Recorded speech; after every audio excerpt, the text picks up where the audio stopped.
Sculpted French Tips Doing It 3 Different Ways by Hotpinkzebrapolish. Hi guys, in today's video I'm going to be showing you a kind of a back to basics sort of tutorial, and it's 3 ways to do French tips in a sculpt. So it's the reverse method, the classic method, and how to cut in the French line with any file, which are all techniques and concepts that I think everybody should know if they're using acrylic, because even if you aren't doing pink and white sets day in and day out, they're techniques that you use and can benefit your sculpting in every other aspect. So I hope you guys find some benefit in this video, and don't forget to click subscribe to see all my future videos as well.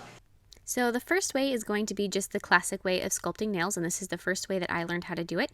So you're going to place your form on your nail, make sure that it is nice and straight and even, and form placing is a whole different cat together, so this tutorial isn't necessarily going to focus on that. But if you would like a more in-depth tutorial on applying forms, let me know and I can probably get that out for you pretty soon.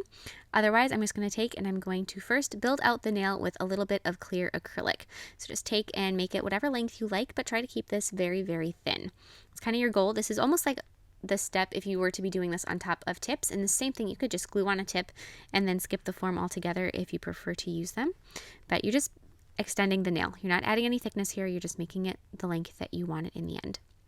After that, you're going to grab your white acrylic and place that bead down, and then after it's set for just a second, sort of press your brush right into the center of it and then drag the sides of the wet acrylic up. And as you can see, my acrylic is very, I don't want to call it thin here because it's not thin where it's spreading everywhere, but it's on the wetter side of things. And obviously, depending on the type of acrylic you're using, you may end up with a little bit different consistency, and you have to play around with it to figure out what works best for your acrylic and your personal style.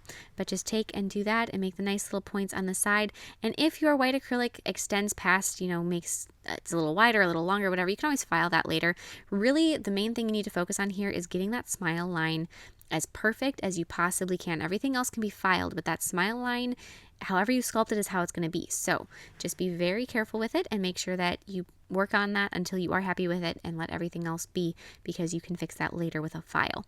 And then after you're done with that, you can go ahead and fill in your nail bed with whatever color you like. I know in school we always used a sheer pink that I think looked very dated to me. It's not the current style. It's not as modern as a cover pink is, but some people really don't like cover pink, so you can use a sheer pink, you can use a solid pink, clear, whatever floats your boat, but fill in your nail bed color with that, and then just kind of drag that down. And you can brush that over the white tip if you need to, if you want to. That's just fine, don't worry about it. That'll all get filed off, so the white tip will remain that nice bright white once you finish your filing. So after you have that done, your acrylic is all set. You can go ahead and take the form off and then file your nail into shape. So I'm going to start by using a pretty coarse bit to remove any bulk, and I'm just going to bring the sides in especially, and that white tip is going to be thicker than you want it to in the end, especially on the side walls, and that's the first thing you're going to want to thin out. Then use a finer bit just to kind of refine the shape a little bit better, get it a little bit smoother, and as you can see, your smile line looks really nice and crisp, or it should. And then just file the sides of it, file the free edge with a hand file. It's the best way, and your little points on the side should look nice and crisp after you do that too.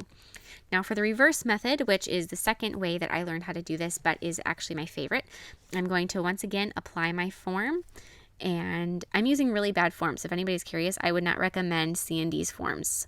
Just in general, I've been using Koopas on clients. I'm just trying to get rid of these things, but apply your form, get that so it's once again fitting nice and straight. When you're doing anything with forms, if your form is crooked, everything else is just going to go south. So if you want to have a nice enhancement, make sure your form is straight. Then I'm going to do the exact same thing in the beginning, and I'm going to extend the nail with clear acrylic. And if you guys are wondering what I have on my own nails, I have it's called Freedom Liquid by Wildflowers Nails Academy, and it makes it so that you can pop the nails off without any damage to your natural nails. And I would agree with that statement probably 75% of the way. Maybe it's enough that I feel comfortable with applying acrylic enhancements and then taking them off. So it also makes your acrylic a little bit funky to apply, so there's a little bit of weirdness there, but that's just because of that Freedom Liquid. But then I'm going to take, and after you have that, I would definitely recommend using cover pink for this technique though, especially. But you're going to make a nail bed first, so it's called the reverse method. And so you're going to take and place a fairly large bead of cover pink down, and make sure you keep pushing it into the center. It's probably going to want to go where it's not supposed to, but just keep pulling it back to the center, and you're going to end up with a fairly thick nail. And you want that. You want that thickness, because the thicker that is, the better your smile line will be. Now, obviously, you don't want it to be an inch thick or anything insane, but you do need to make sure that it is thick enough that you have plenty of room to file. So just kind of keep that in the back of your mind, that you don't want it to be so thin that when you file it, it becomes brittle. You want it to have enough thickness where you can probably file half of it away. So then make sure that your smile line, once again, looks pretty good. This particular technique, you do not have to make sure your smile line is perfect at this stage. It just has to be decent. So after you have that and your nail bed has set completely, then the great thing with this technique is, I'm going to just take off the form for ease of use because I don't need it anymore, but you can leave it on if you prefer. You're going to take a little hand file, a very straight edged hand file. I prefer one that is a wooden center and not a foam center. And then you're going to file your smile line. And that's the great thing with this technique, is you have that opportunity to file it. If you don't need to, you don't need to, and you can just bypass that step. But if you'd like to, you have that option. Then fill in the tip with some white acrylic. In this circumstance, I like to use a little bit thinner white acrylic because I think that that kind of flows in around your smile line a bit better. And same thing, if you get some white on top of your cover pink, it doesn't matter. Just like how with the other nail, if you got cover pink on top of your white, it didn't matter. After that's all set, go ahead and file it. And this is where you'll reduce the acrylic so that that thickness goes away and you're left with a very, very pretty, very classic, iconic French tip. And with the reverse method, your smile line will probably look a bit sharper than with the classic method. But some people like a little bit more of a fade between the two colors versus that really, really sharp line. It's all personal preference. File your free edge again, just like with the other one. Touch up anything you need to with that hand file. Sometimes I like to just go through with a hand file and clean things up. Now for the last one, this one is going to be the cut in. So this uses an e-file, and the first thing I like to do is, you already have an enhancement sculpt. So this is maybe if you're doing a fill with either of the other two methods, you can use the cut in to fill that in and bring your smile line up a little.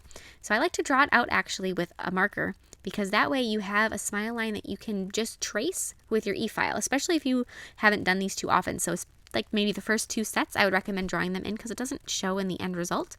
But then take your e-file, and as you can see, my bit tapers back, and that's going to give you a really nice edge for carving in that smile line. Then just very slowly, you want to use a high speed on your e-file, but just slowly carve in that smile line. And it'll hopefully give you a really clean edge, a really sharp edge. You do need to make sure, however, that you don't file into your client's hand, into your client's nail, or into yourself.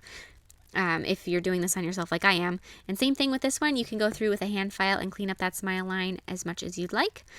But cutting it in is actually, I think, the most fun way to do it. It's probably not the fastest way for me since I haven't done it too often, but I think it's actually pretty fun. So if you guys, even just for the heck of it, I would try cutting in a smile line just because it's a good tool to have in your repertoire.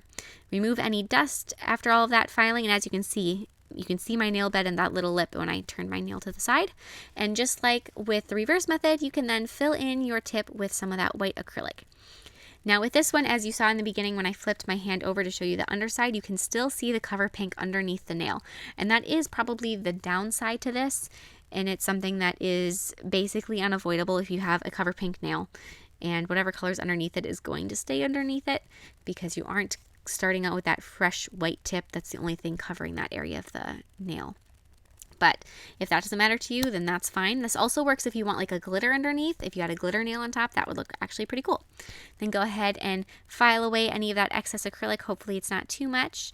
And if you're doing a fill, then you'd want to just rebalance the whole nail at this point as well. Just clean that up. I'm using just my really fine bit, my really soft bit, so I don't overfile the nail and get rid of too much of what I have on there. And sorry, I went off camera a little bit. But then you're just going to finish your nails with a layer of gel sealer, or you could buff them to a shine if you want to go through and do that. That's something I haven't done in so long. Gel sealer is just so much more convenient.